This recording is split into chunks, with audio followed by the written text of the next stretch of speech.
Hello students and friends, all of you are welcome to this class. In the subject theory of machines, chapter's name is power transmission. In belt drive, today's topic is angle of contact of flat belt drive and cross belt drive, and initial tension in the belt and maximum tension in the belt. Let's start now.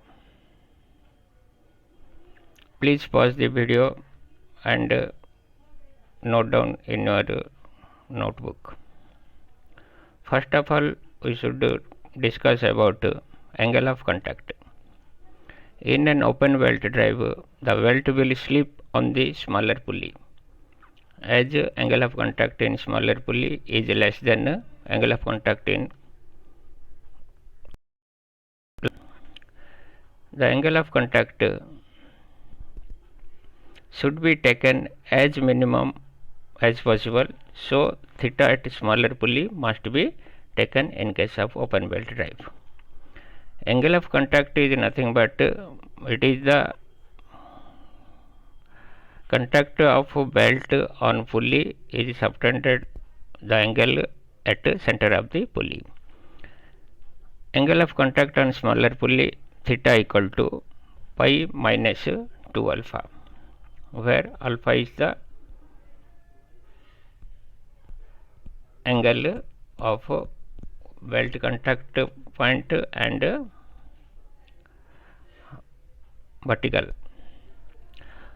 About this topic, we should discuss about the length of the belt in case of open belt and cross belt drive. If you have any doubt regarding this, you may refer the previous video which is given in the description. In case of open belt drive, the formula is theta equal to pi minus 2 alpha radian, where sin alpha equal to r1 minus r2 by x, where x is the center between the pulleys, distance between the center of the pulleys, and r1 equal to radius of the driver and r2 is the radius of the smaller pulley. But in case of crossed belt drive, angle of flap or angle of contact on both the pulleys, that is larger pulley as well as smaller pulley, is same. The formula for the angle of contact theta equal to pi plus 2 alpha, and in this case sin alpha equal to r1 plus r2 by x. r1, r2 and rx are the same notations for crossed pulley also. That means r1 equal to radius of the larger pulley, r2 is the radius of the smaller pulley, and x is the distance between the center of the larger pulley and smaller pulley. These are in the theta equal to pi plus 2 alpha or pi minus 2 alpha are in radians. So while solving the problem, sin alpha should be calculated by using the relation r1 plus or minus r2 by x, whereas minus x is for the open belt drive and r1 plus 2 r2 is for the cross belt drive, and alpha equal to, by using sin inverse of that value, alpha comes out, that should be in radian.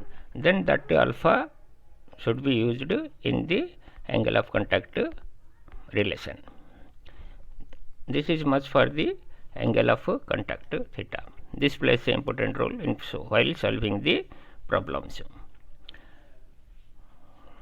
Next, what is the initial tension in the belt?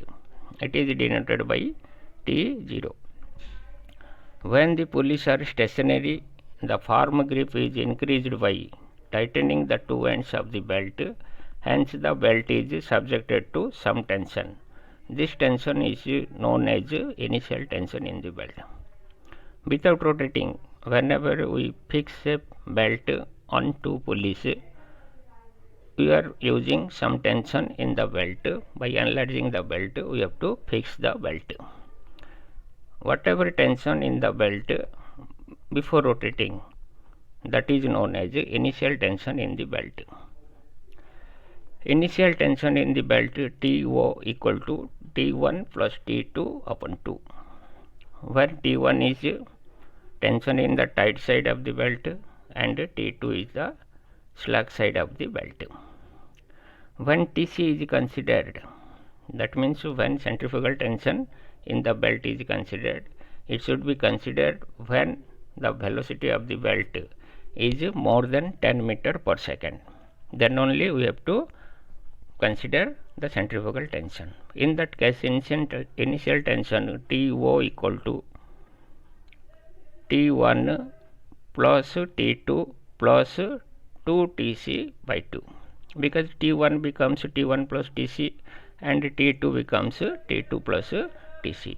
As a result, initial tension is equal to T1 plus Tc plus T2 plus Tc by 2, which is equal to T1 plus T2 plus 2Tc by 2, which can be reduced as TO equal to T1 plus T2 by 2 plus Tc. Without centrifugal tension, TO equal to T1 plus T2 by 2, and when Tc is considered, that is centrifugal tension is considered, TO equal to T1 plus T2 by 2 as usual in the without tension plus centrifugal tension. That means when Tc is considered, we have to simply add Tc on this equation.